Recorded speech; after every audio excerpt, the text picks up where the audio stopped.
Oh my god. Basically, One Piece chapter 744 in a nutshell. Insane. Every single chapter this week has been insane. Can't get enough. Oh my god. Sabo's face is finally also revealed, which I was like, this is probably the sexiest One Piece character ever. Like, wow. If I was gay, I'd probably date this guy. Not really, but anyways, yeah. But anyways, character from the Otaku are here coming at you with the latest One Piece chapter manga review of One Piece chapter 744. Insane. Insane. It's basically this word just sums up this whole chapter. Actually no, insanely epic. Oh. Well, we finally get to see what Sabo looks like. His face is finally revealed. Finally, because we knew it was Sabo about 10 chapters ago, but they never revealed to us his face. So it's like, come on, we want to see what he looks like after, like, what was it, 10, 12, 15 years that from the time that we thought he was dead to the time where they finally reveal him again. So that was amazing to see. But the biggest thing, like, this chapter basically starts off as like, Sabo, you're a fucking retard, I hate you. And then Sabo, oh my god, I love you. Where have you been all my life? Because basically, so Sabo just, obviously from last week, how Sabo destroys the Colosseum. Basically, to just a reminder on the rules of the Colosseum, if you get killed or knocked out of the Colosseum, if you're in the water, that means you lose. So he basically destroyed the Colosseum but left one part of the Colosseum standing.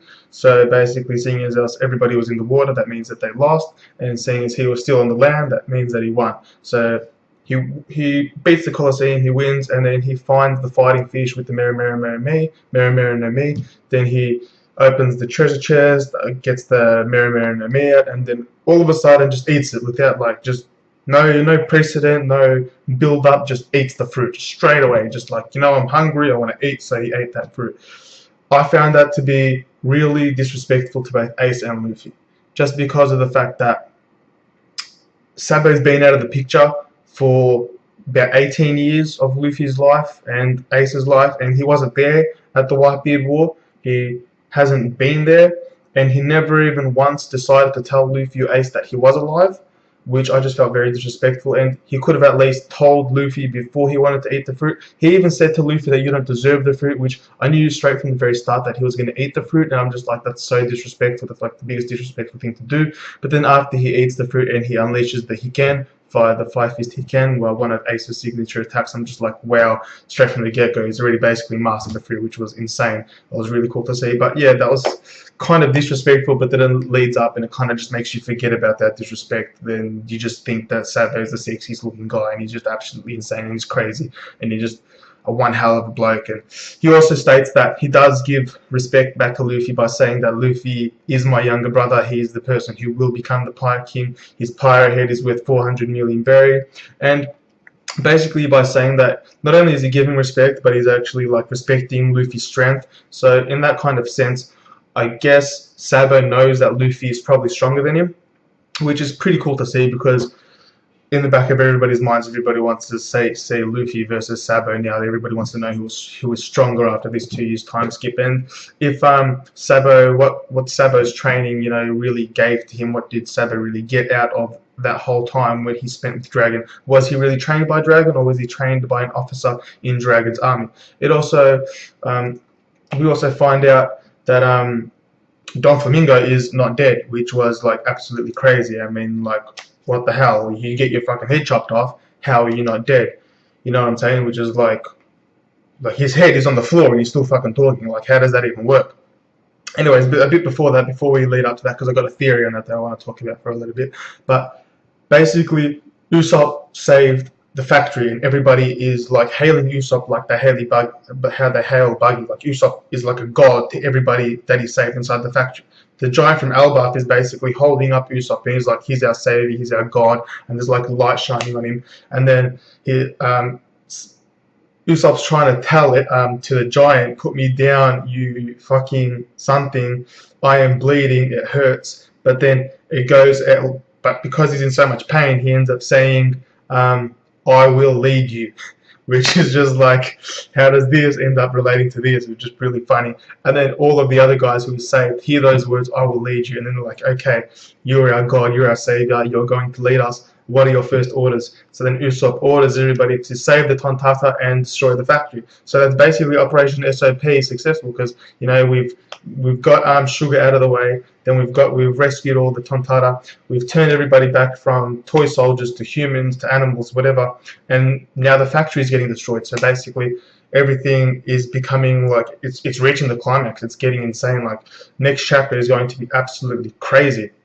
So, and also one of these chapters is more about the progression of the Mugiwara crew in the whole, instead of about in the separate, because now we've basically got Usopp as a captain to these people. He's basically got his own army.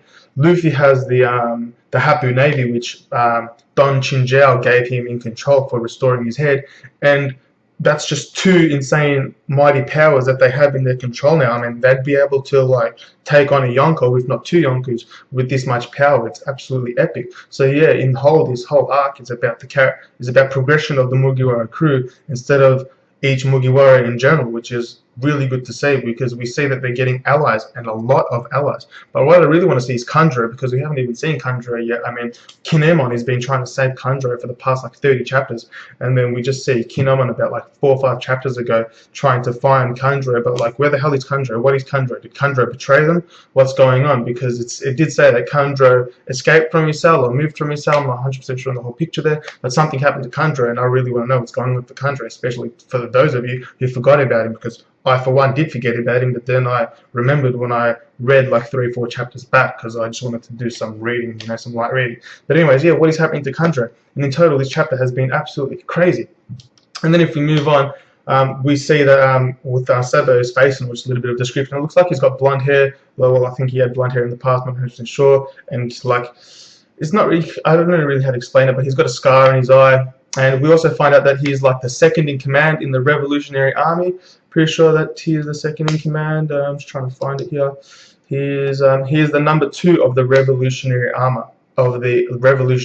I'm pretty sure he's like a commander or something. It says that he's a general officer of the Revolutionary Army. That is correct. So yeah, that's pretty crazy. And basically, the Revolutionary Army are intervening in Dressrosa. Well, they've had years of intervention, but every single time they've intervened, Sugar has turned one of their comrades into a toy. So now they've sent in 3 officers: Hack, the fisherman karate dude, he was an officer, Koala, that girl with the hat and everything, we thought she died or something a long time ago. She's an officer, she's part of them. And then Sabo, he's like a second in command, or a number 2 of the Revolutionary Army. He's up there. So now these 3 guys have gone into Dressrosa to undercover where these weapons are, because that is the main purpose of the Revolutionary Army being in Dressrosa, because weapons are being imported, exported out of Dressrosa, and they're starting wars around the world.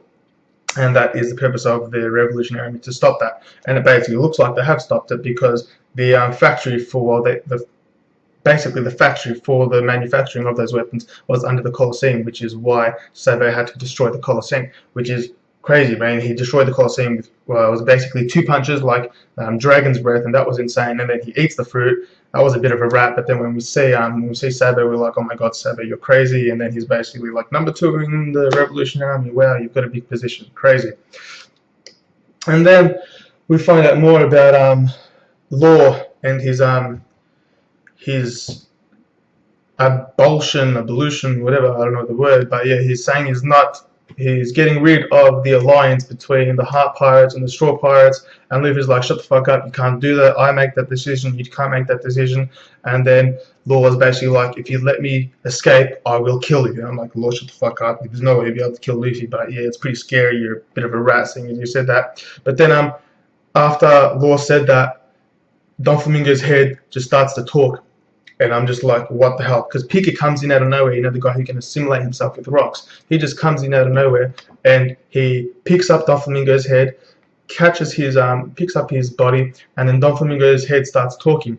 And what he says is, and I quote, "This is a really bad situation. I'll have to use the birdcage. Hey, Law." So, what is the birdcage? How is Dolfamingo's head still talking when it's separated from his body? What the hell is going on with this last page of One Piece? And why is the Birdcage able to put the fear of God into Law's face? Like, as soon as Dolfamingo said Birdcage, Law shat 500 bricks. Like, Law nearly died just from the word Birdcage. So, basically my theory on why Dolfamingo is still alive, basically because two things. One, these are two separate theories. One, Law is working with Dolfamingo for some reason, we don't know. That's why when Law said to Luffy, if you release me, I'll kill you, it has got to be something with why Law wants to stay on Dressrosa, and why Law has teamed up or is using Dolfamingo for some sort of purpose, for information, knowledge, power, or whatever. But yeah, so that is why Dolfamingo is still alive. Why? It's because obviously if Law has teamed up with Dolfamingo, Law would have used Room, and when Kuros went to chop off Dolfamingo's head, it would have just been inside Room, so his head can be detached from his body, but it will still be alive. So yeah, because of Room is the first theory why I think Dolfamingo's head is still alive, like Dolfamingo is still alive. My second theory is life strings. We all know that Dolfamingo uses strings. So, taken from that, what if he also has strings embedded throughout his entire body, connected to his joints, his fingers, ligaments, etc. So if a body part gets detached from another body part, as long as a life string is attached, say from his neck to his head, then that piece can still be reattached and he will still be alive. Also, another reason why I think it's Room is because when Kuros cut Dolfamingo's head, there wasn't entirely a massive amount of blood flowing out of his body, especially because, you know, if you get your head chopped off, you'd think blood would just be spitting out, just like, you know, and that wasn't happening. So yeah, so Room or life strings, one of those two theories. Also, it could be Birdcage, which he mentioned on the last page. You know, what is Birdcage?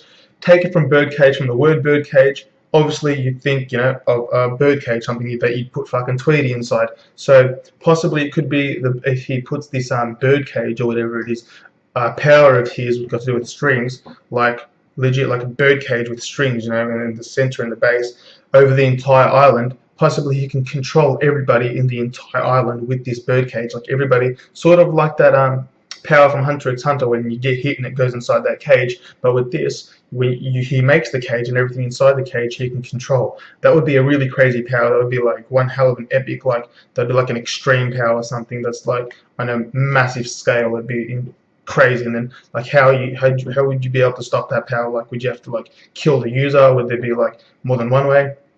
I wouldn't have a clue. But yeah, there are my two theories. That Birdcage is basically a power that Dolfamingo has, where he just sets a Birdcage over the entire island and he can control everybody inside the island. And the second one is that when Dolfamingo is alive, either because of Room, so when Kuros cut him, that's why his head didn't spill out blood and stuff, because of Room, and either that or because of life strings, that he has a life string attached throughout his entire body, but this specific life string is from his neck to his head, which is why his head can be detached from his neck and there can still be life flowing from his body to his head, which, you know, is like, that's pretty epic. Either that, or it could be like a Kagebunshin no Jutsu.